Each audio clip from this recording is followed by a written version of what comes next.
Señores, para que ustedes vean, primero un besote para todos ustedes, para que vean lo serio que se está poniendo esto y por qué tenemos que ayudar ahora más que nunca a nuestra gente dentro de Cuba. El mundo ya se está preparando para una catástrofe dentro de Cuba, para una rebelión.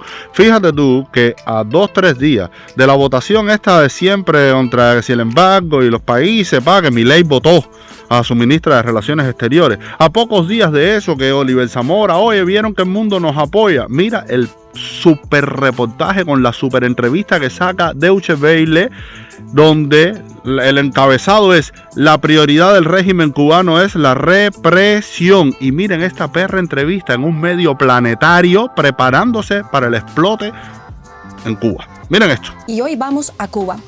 Allí en los últimos meses se ha agravado la crisis energética, provocando apagones en gran parte del territorio cubano. Una situación que ha deteriorado aún más la ya débil economía de la isla y ha exacerbado el descontento social de la población, que viene afrontando una compleja situación económica desde hace años. Para analizar esta crisis en Cuba nos acompaña Julio M. Schilling. Él es politólogo, autor y director de Patria de Martí y de The Cuban American Voice. Nos acompaña a esta hora desde Miami. Julio, gracias por estar con nosotros. Gracias a ti, Carol, por la invitación. Un placer. Julio, a mediados de octubre prácticamente toda la isla se quedó sin luz y hasta este jueves 31 de octubre más de la mitad de Cuba estaba todavía sufriendo apagones. ¿Por qué está siendo tan difícil restaurar por completo el servicio eléctrico? ¿Es falta de recursos o simple inoperancia de las autoridades competentes en Cuba? El problema, Carol, es que para el régimen cubano se ha formado lo que podemos categorizar como una tormenta perfecta en su contra. En otras palabras, no tienen el subsidio masivo que desde la instalación del comunismo cubano en 1959 siempre ha existido. Primero la Unión Soviética, después inversionistas occidentales, después el petróleo venezolano y las remesas y el dinero de la nación cubana exiliada no ha dado con lo esperado. Esto es increíble, la clase tronco de victoria que estamos teniendo. Miren el lenguaje de la entrevista, los términos para referirse a ese régimen. Ha cambiado todo. Hemos puesto la opinión mundial a favor nuestro y ahora ellos quedan señalados y aislados en el medio del Caribe. Esto es una victoria total. Vamos a seguir escuchando. El acercamiento con los Estados Unidos fue algo a que el castrismo apostó, que le iba a favorecer. Sin embargo, lo que ha quedado claro es que en sí lo que siempre ha buscado no acceso a mercancía de Estados Unidos, que de hecho eso pues en cuanto al sector de comida y otros productos tienen claramente acceso, sino al crédito estadounidense. Entonces eso no se le ha dado. Me encanta que ponga los puntos sobre las IES. Oye, a mercancía en Estados Unidos ellos tienen todo el acceso del mundo. A dinero, a créditos. No, para que no vengan después a meterte el cuento del embargo, ¿ok? Ya, los puntos ahí, 1, 2, 3. Le podemos añadir un factor importante y fíjate, marca el calendario para que vea que la situación de los apagones en Cuba se agudiza tras la invasión de la dictadura Rusia a Ucrania. Porque los bancos de Vladimir Putin en Europa han asistido al régimen cubano a esquivar sanciones, pero también a lavar dinero del narcotráfico, que es una fuente muy importante para el socialismo continental en el hemisferio occidental. Ay, Pepillo, espérate, si es que estoy viendo este video a la par con ustedes y no había escuchado todo. Ese hombre acaba de decir, así por lo claro, que el régimen cubano lava dinero del narcotráfico en los bancos de Putin. ¡Ay, pero qué duro se está poniendo esto! Entonces, al tener un mayor problema, los planes de acercamiento, de continuar, que es algo que la actual administración estadounidense prometió que iba a ser el 11 de julio, ese evento magnánimo donde cientos de miles de cubanos salieron a la calle a protestar y la represión que a partir de ahí siguió, pues le ató las manos al actual gobierno estadounidense para seguir fomentando ese acercamiento. Entonces se ha quedado La Habana básicamente en una situación muy, muy difícil. Es un problema de recursos y, valga la redundancia, hay que entender, es porque la priorización de La Habana en la represión, en tratar de contener la oposición y el de perder una gran parte de su fuerza laboral que en efecto los ha exportado al exterior, gran parte de la juventud cubana. Muchos de ellos los tengo de vecino aquí en el sur de la Florida, precisamente porque es un mecanismo estratégico, una movida estratégica, primero para tratar de fomentar una domesticación social dentro de Cuba para evitar otro 11 de julio y también la búsqueda de mayores entradas de dinero y de poder poner más presión al gobierno estadounidense. Sin embargo, no ha sido suficiente. Qué brutal que este análisis se esté haciendo en un medio internacional. Así diciendo por lo claro, el régimen cubano prefiere la represión, vaciar a Cuba de jóvenes, de fuerza laboral, de inteligencia, con tal de sostener su poder.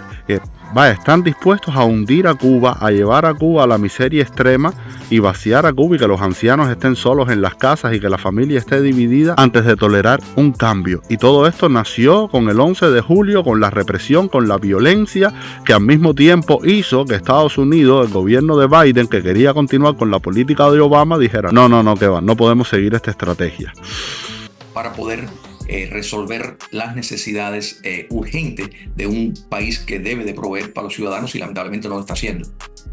Julio, este jueves el ministro de Energía y Minas de Cuba, Vicente de la O Levy, admitió que el sistema eléctrico de la isla sigue tenso, según sus palabras, pero descartó un apagón total. Entre tanto, la presidenta de México, Claudia Sheinbaum, anunció el envío de petróleo a Cuba, según dijo ella, por razones humanitarias.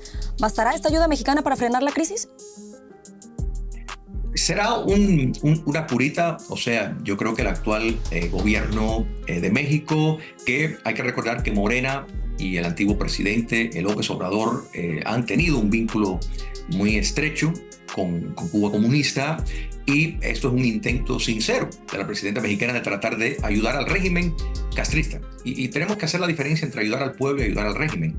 El gran responsable de la falta de inversión en tener la infraestructura necesaria, como tiene que tener un país civilizado, es debido a la prioridad que ejercen en reprimir y hacer inversiones de un tipo. Mira, cuando miramos, por ejemplo, los hoteles que se están construyendo en La Habana, hoteles que están vacíos, ya los que existen están vacíos. Sin embargo, ¿por qué están construyendo más hoteles? Muy sencillo, para lavar dinero. Me he quedado frío con esta entrevista. Por primera vez se está hablando tan duro en un medio tan internacional. Lo primero es que lo de México, señores, si Venezuela, si Chávez en sus buenos tiempos, que mandó miles de millones de dólares en petróleo, en recursos, en de todo, a Cuba, eso no sacó a Cuba de la miseria. Menos va a sacar a Cuba de la miseria un poquito de petróleo que mande México. Eso es una curita. Pero la otra parte importante es esta: que todas las mentiras y todas las triquiñuelas y artimañas del régimen ya están ventiladas en la tendedera del gran patio que es el planeta. Están construyendo hoteles porque están lavando dinero de sus fechorías, de sus crímenes, del narcotráfico. Priorizan la represión, no les interesa la libertad. Vamos a hablar por lo claro, y es lo que está pasando aquí. Incluso, espérate un momento, mira cómo ya están preparando a la opinión pública mundial para nuevas protestas, defendiendo las protestas anteriores y diciendo por lo claro que no eran pidiendo comida y electricidad. Para que tú veas que el mundo se está preparando para una nueva rebelión, para que Cuba reviente del Cabo de San Antonio hasta la punta de Maicí. Miren esto. Y hay que destacar dentro de este punto que no están pidiendo, exigiendo, más comida, no están exigiendo visas para salir. Exigen libertad, exigen cambio sistémico, y esto viniendo de precisamente ese sector de la población, esa juventud que creció bajo ese tipo de medio tan controlado. No están pidiendo comida, están pidiendo libertad, están pidiendo cambio sistémico. Y es esa juventud que nació dentro de ese sistema, no quiere saber nada de ese sistema. Y ahora hablan de los militares, de la rebelión de los militares uniéndose al pueblo en caso de que explote la cosa. Vamos para allá. Hay que entender otra cosa. La preocupación, Carol, del 11 de julio no es solo de parte de la población civil, que puede manifestar y ejercer sus derechos naturales en vía pública, sino personas dentro del régimen que en determinado momento se pueden unir a la sociedad cubana. Recordemos que más de 2 docenas de altos oficiales, algunos activos, otros retirados, de las Fuerzas Armadas y las Fuerzas de Inteligencia, de pronto murieron. O sea, agarraron algunos COVID y algunos se explicaron, otros un accidente, y todo ocurrió ya después, cuando ya estaban muertos, que se anuncia, ¿no? Tal persona falleció y vienen ya los protocolos de régimen. Todo esto nos deja ver que la contrainteligencia cubana ha estado muy activa, y esto es otra preocupación extraordinaria. Buscar una situación donde se puede repetir lo que ocurrió en Rumanía, donde las fuerzas públicas, en vez de enfrentar a sus vecinos, a la sociedad cubana, al pueblo, pues deciden decir, no, aquí lo que hace falta es un cambio de sistema. Señores, todas las cartas están sobre la mesa. En los grandes medios, como Deutsche Welle, se está hablando de que no es el embargo el culpable de la miseria en Cuba. El dinero de las termoeléctricas lo han gastado en hoteles, en crímenes, en esconderlo en los bancos rusos. La culpa del hambre de Cuba la tiene el propio régimen. Puede ocurrir una rebelión nacional en breve, porque esta situación va a continuar. México no va a salvar a Cuba. Los militares se pueden unir al pueblo cubano, y los que principalmente quieren cambios son los jóvenes que nacieron en ese sistema, que piden cambio sistémico. Ese es el resumen de este reportaje, repito, en un medio internacional, con la terminología de la verdad, ya no la del victimismo, el relato que siempre te contaba Cuba, la izquierda, que incluso para criticar a Cuba lo hacían con pañitos tibios. No, aquí hemos ganado porque hemos sembrado nuestra verdad con las palabras que son, con las definiciones que son y con la crudeza que lleva este asunto. Así que nada, felicidades, y Cuba va a reventar en breve. En breve, yo le digo a los militares, le digo a Gaesa, le digo a la seguridad del Estado, pueden evitar una desgracia, una tragedia. Aquello no da más. Con este tipo de reportajes ya ustedes ven que el mundo se está preparando para esa gran rebelión, los cubanos de adentro y de afuera también, y no hay más alternativas. Ustedes han llevado a Cuba a la miseria total, y van a venir más apagones, más hambre, hay un nuevo ciclón dando vueltas.